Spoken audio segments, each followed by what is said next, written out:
SSC ২০২৭ নির্বাচনী পরীক্ষার সম্ভাব্য সময়সূচি ও প্রস্তুতি নির্দেশিকা।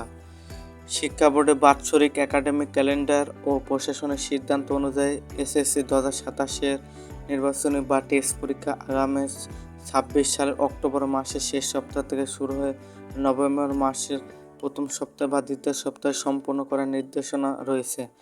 মূল পাবলিক পরীক্ষার চূড়ান্ত ফর্ম পূরণ এবং প্রশ্নপত্র বিন্যাসের কাজ নির্দিষ্ট সময়ে শেষ করার লক্ষ্যে টেস্ট পরীক্ষা নভেম্বরের মাঝামাঝি সময়ের মধ্যে শেষ করার নিয়ম নির্ধারণ করা হয়।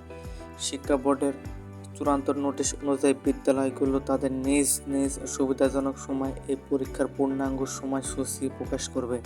নির্বাচন পরীক্ষার প্রতিটি শিক্ষার্থীর জন্য অত্যন্ত গুরুত্বপূর্ণ, কারণ এই পরীক্ষায় কৃতকার্য হওয়া ছাড়া চূড়ান্ত বোর্ড পরীক্ষায় অংশ নেওয়ার কোনো সুযোগ থাকে না। শিক্ষার্থীদের নিজ নিজ প্রতিষ্ঠানের নোটিশ বোর্ড এবং বোর্ডের অফিসিয়াল পোর্টাল educationboard.gov.bd অনুসরণ করে সময়সূচি অনুযায়ী প্রস্তুতি বজায় রাখার পরামর্শ দেওয়া হচ্ছে।